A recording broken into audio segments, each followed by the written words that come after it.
I mean, I'm really lucky that I don't have an office job or I don't have to go into another building to do my work. I go to my studio, which has natural light from both east and west, and I have very specialist fixtures in there to give me the kind of light I need, but it's not really bright, and it certainly wouldn't come up to the regulations that are being implemented into new buildings in the UK.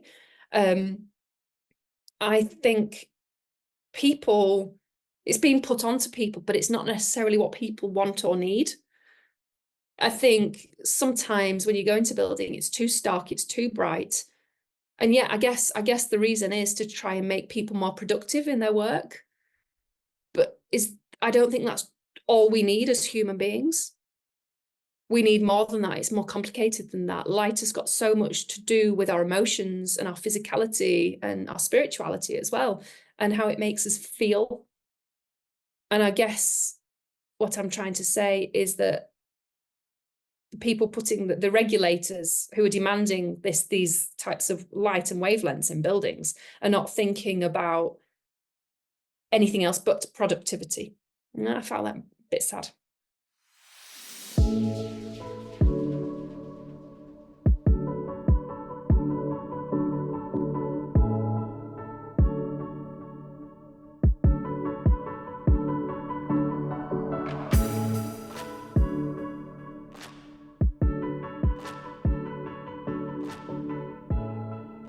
My name is Liz West, and I'm an artist. I make immersive and joyful installations that are both monumental and sometimes intimate, which allow the visitor to experience the science of light and also colour theory.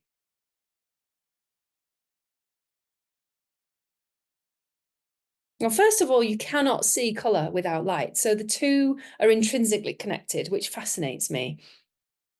Colour is what you as an individual make of it. And what I've learned over the past 20 years, or maybe more, is that we all have our own colour perception. So I could describe to you a red, like the red of a postbox. And I could describe it in intimate detail.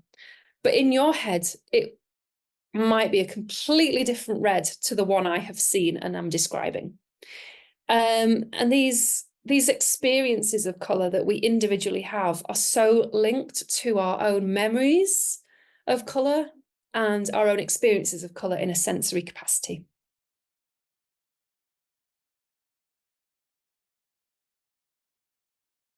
So obviously, the power of wavelengths sits very neatly together with the science of light and colour theory. They're all, again, connected. And so the power of wavelengths very much depends on, again, your perception and your liking for certain colours, and also what you need mentally to be stimulated with whatever you're doing. So for me, I really enjoy the kind of more yellow, the warmer wavelengths. I feel very productive because I physically feel very warm within that. Whereas I'm not going for the blue ones so much, but I know other people work more intuitively and industriously under blue. And so I think it's a personal preference, but I also think, having had conversations, people like yourself, that actually we do need a range of wavelengths in our day-to-day life to make us productive.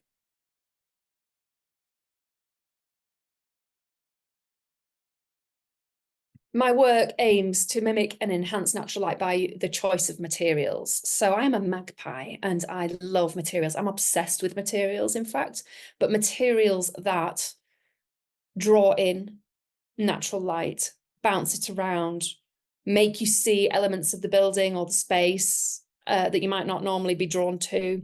That's my job, I feel, as an artist, is even though my media is light and colour, that actually my practice and my interests go much further than that. So actually, I'm really interested in space. I'm interested in people and their relationship with those spaces.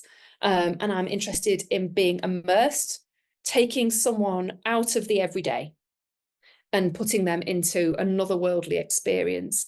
I think that's partially because we live in this really visually noisy world where we are absolutely bombarded with information all the time.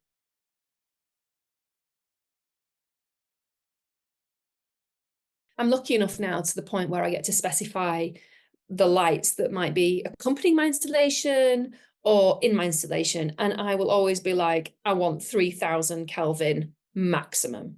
Do not go above that level. And people are like, well, that's really yellow, you know. I'm like, yeah, I know. Are you sure? I'm like, yeah. And it's like people speak to me like I'm stupid or that I don't know what Kelvins are.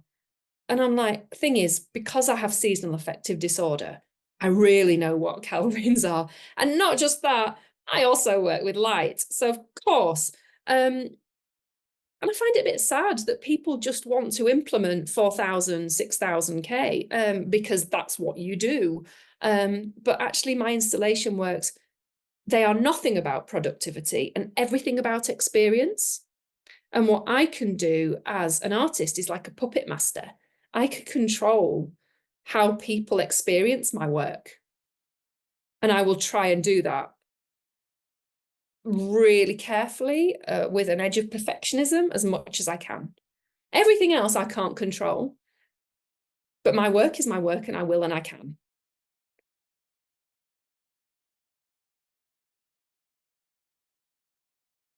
It's obviously been written by you've written it, you're obsessed, and I'm obsessed with materials.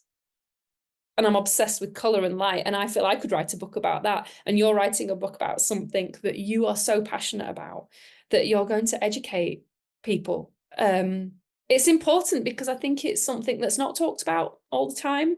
I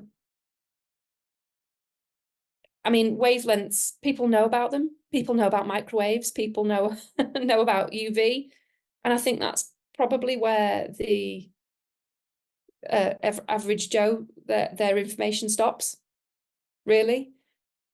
I mean, I'd love to go into schools and talk to people about actually that there's so much more and that our lives and our routines and our daily kind of lives have so much to do with light and wavelengths.